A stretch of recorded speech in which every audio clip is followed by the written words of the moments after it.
जय श्री राम दोस्तों, आज की इस अद्भुत और ज्ञानवर्धक कहानी में हम जानेंगे कि आखिर स्वर्ग और नरक का सच क्या है। क्या ये केवल कल्पना है या वास्तव में आत्मा को इसका अनुभव होता है। आइए इस रहस्यमयी कथा के माध्यम से हम सत्य की खोज करें। वीडियो को पूरा जरूर देखें और अंत में अपने विचार कमेंट में लिखें। बहुत समय पहले की बात है, काशी नगरी में एक प्रसिद्ध संत रहते थे, स्वामी आत्मानंद। वे अपने गहन तप और ध्यान के लिए विख्यात थे। जो भी उनके पास जाता उसे जीवन और मृत्यु के रहस्यों की गहरी झलक मिलती।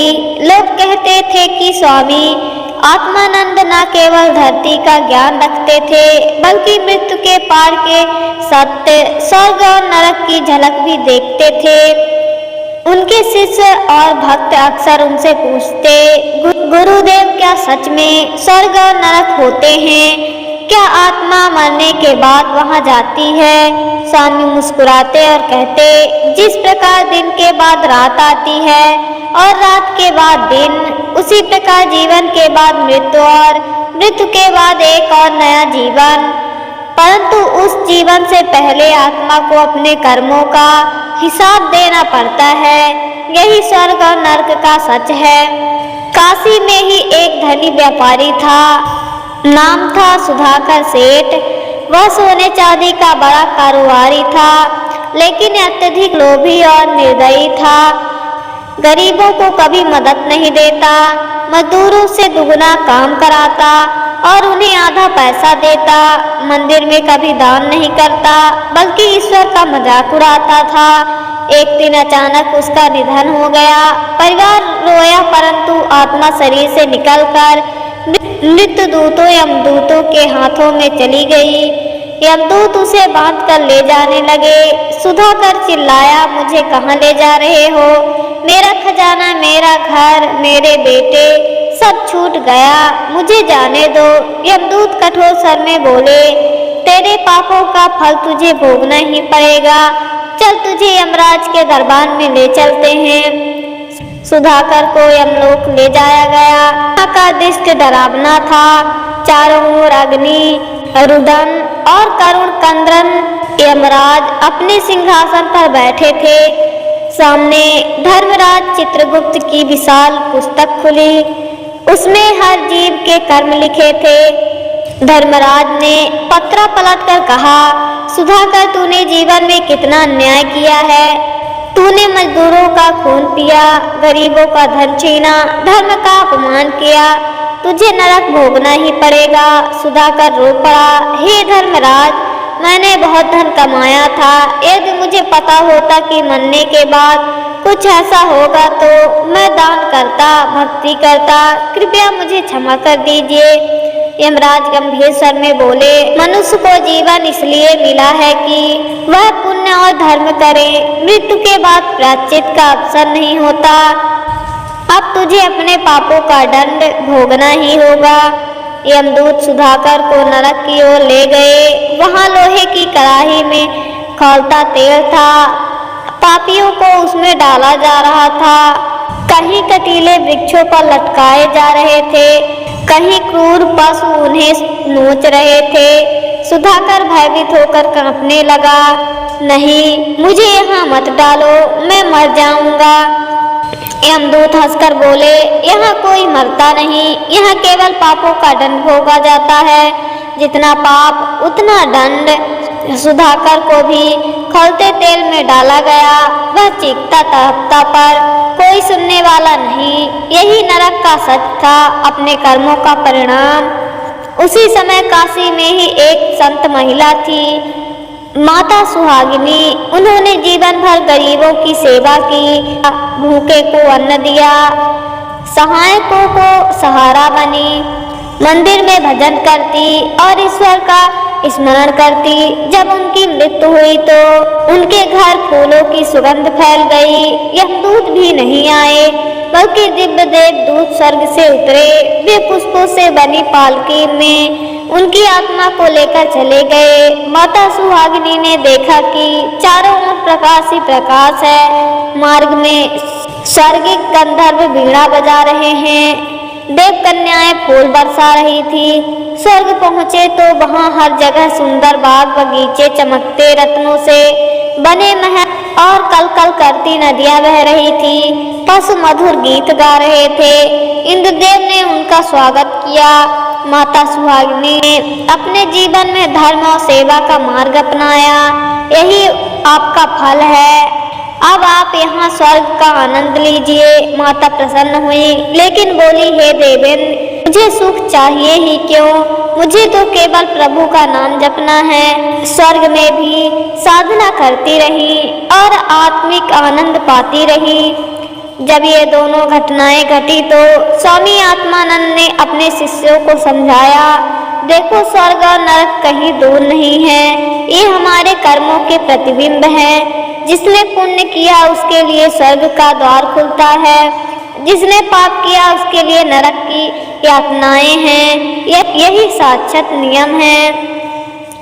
एक शिष्य ने पूछा, गुरुदेव, क्या कभी पापी को भी मुक्ति मिल सकती है? स्वामी ने उत्तर दिया, हाँ, यदि वह जीवन रहते ही पश्चाताप कर ले, सच्चे हृदय से भक्ति और सेवा करे।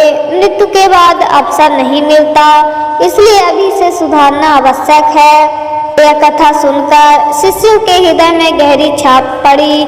उन्हें समझ आया कि स्वर्ग और नरक में कोई कल्पना नहीं, बल्कि हमारे ही कर्मों का परिणाम है। जीवन में जो बीज बोएंगे, मृत्यु के बाद वही फल मिलेगा। स्वामी आत्मानंद अपने शिष्यों के साथ गंगा तट पर बैठे थे। संयम काल का समय था। गंगा की लहरें शांति का संदेश दे रही थी। शिष्यों के मन में प्रश्न उठ रहा था, गुरुदेव, आपने हमें स्वर्ग और नरक का सच बताया, परंतु क्या आत्मा का सफर यही समाप्त हो जाता है? क्या यही अंतिम सत्य है? स्वामी ने धीरे धीरे नेत्र खोले और बोले, नहीं, स्वर्ग और नरक तो केवल पड़ाव है। जैसे यात्री रास्ते में विश्राम करता है, वैसे ही आत्मा स्वर्ग या नरक में अपने कर्मों का फल भोगती है। लेकिन आत्मा का वास्तविक लक्ष्य मुक्ति है, उस परम धाम की प्राप्ति जहाँ न सुख है न दुख, केवल साक्षात शांति और प्रभु का सत्रिच। काशी में एक और व्यक्ति था, धरणीधर। वह जीवन भर पाप करता रहा, चोरी, झूठ, मद्यपान और भ्रष्टाचार में लिप्त रहा। लेकिन वृद्धावस्था में उसका मन बदलने लगा। वह बीमार पड़ा और मौत उसके सामने खड़ी हुई। उस समय वह स्वामी आत्मानंद के पास आया और रोते हुए बोला, गुरुदेव, मैंने जीवन भर पाप किए हैं। अब मेरी सांसें गिन गिन कर खत्म हो रही हैं। क्या मेरे लिए कोई आशा बची है? स्वामी ने करुणा से कहा, यदि सच्चे हृदय से पश्चाताप हो और अंतिम समय में प्रभु का स्मरण हो तो नरक का मार्ग भी बदल सकता है। प्रभु दयालु हैं, वे अपने शरणागत का उद्धार अवश्य करेंगे। धरणीधर ने उसी क्षण प्रभु का नाम लिया, राम राम, और प्राण त्याग दिए। जब यमदूत उसे ले गए और यमराज के सामने प्रस्तुत किया तो यमराज बोले, इसने जीवन भर पाप किया है, इसे नरक मिलना चाहिए। लेकिन उसी समय वहां नारद मुनि प्रकट हुए। उन्होंने कहा, हे धर्मराज, इसने अंतिम समय में सच्चे हृदय से प्रभु का नाम स्मरण किया है। शास्त्र कहते हैं कि अनंत काल स्मरण विष्णु, जो मृत्यु के समय भगवान का स्मरण करता है उसे मुक्ति मिलती है। अतः इसे नरक में मत भेजो। यमराज ने नारद मुनि की बात स्वीकार की और धरणीधर की आत्मा को विष्णु के धाम भेज दिया। स्वर्ग में माता सुहागिनी आनंदित जीवन जी रही थी, लेकिन एक दिन उन्होंने देखा कि वहाँ भी लोग इंद्र के दरबार में मान सम्मान के लिए लड़ रहे हैं। कहीं देवताओं में इच्छा है, कहीं प्रतिस्पर्धा है। उन्होंने सोचा, यदि यहाँ भी अहंकार और स्पर्धा है तो यहाँ कैसा स्वर्ग है? क्या यही अंतिम सत्य है? तब एक दिव्य वाणी गूंजी, स्वर्ग सुख का स्थान है, परंतु यहाँ भी आत्मा का बंधन समाप्त नहीं होता। जब पुण्य समाप्त होते हैं तो आत्मा को पुनः धरती पर जन्म लेना पड़ता है। अतः केवल स्वर्ग प्राप्त करना ही पर्याप्त नहीं, आत्मा को परम धाम की खोज करनी चाहिए। स्वामी आनंदानंद ने शिष्यों को समझाया, स्वर्ग और नरक असली गंतव्य नहीं है, वे केवल कर्मों का प्रतिफल है। आत्मा का वास्तविक लक्ष्य है मोक्ष, अर्थात जन्म और मृत्यु के चक्र से मुक्ति। जब आत्मा प्रभु के चरणों में विलीन हो जाती है तो तभी उसे साक्षात शांति मिलती है। शिष्यों ने पूछा, गुरुदेव यह मोक्ष कैसे प्राप्त होता है? स्वामी बोले, सत्कर्म, सत्य, भक्ति, सेवा और प्रभु का निरंतर स्मरण, यही सत्कर्म, सत्य, भक्ति, सेवा और प्रभु का नियंत्रण स्मरण यही मार्ग है। जो ईश्वर को अपना मानकर जीवन बिताता है वह स्वर्ग नरक से परे जाकर मोक्ष को प्राप्त करता है। समय बीतता गया। सुधा का सेठ नरक में अपने पाप भोग रहा था। माता सुहागिनी स्वर्ग में प्रभु का नाम ले रही थी और धनधीर विष्णु के धाम में मुक्ति पा चुका था। स्वामी आनंदानंद गंगा तट पर बैठकर लोगों को उपदेश देते हुए, हे मानव, स्वर्ग और नरक का सच यही है कि यह हमारे कर्मों के अनुसार वास्तविक अनुभव है, परंतु इन सबसे ऊपर है मोक्ष। इसलिए जीवन को व्यर्थ मत गवाओ, दूसरों की सेवा करो, प्रभु का स्मरण करो, सत्य बोलो और धर्म का पालन करो, यही तुम्हें परम सत्य तक ले जाएगा। प्रिय मित्रों, इस कथा से हमने जाना कि स्वर्ग और नरक हमारे ही कर्मों का फल है। पुण्य से स्वर्ग और पाप से नरक, लेकिन अंतिम सत्य मोक्ष है। प्रभु की शरण जीवन रहते ही अपने सत्कर्म, भक्ति और सेवा करनी चाहिए। जीवन रहते ही हमें सत्कर्म, भक्ति और सेवा करनी चाहिए, यही मार्ग में शांति देगा।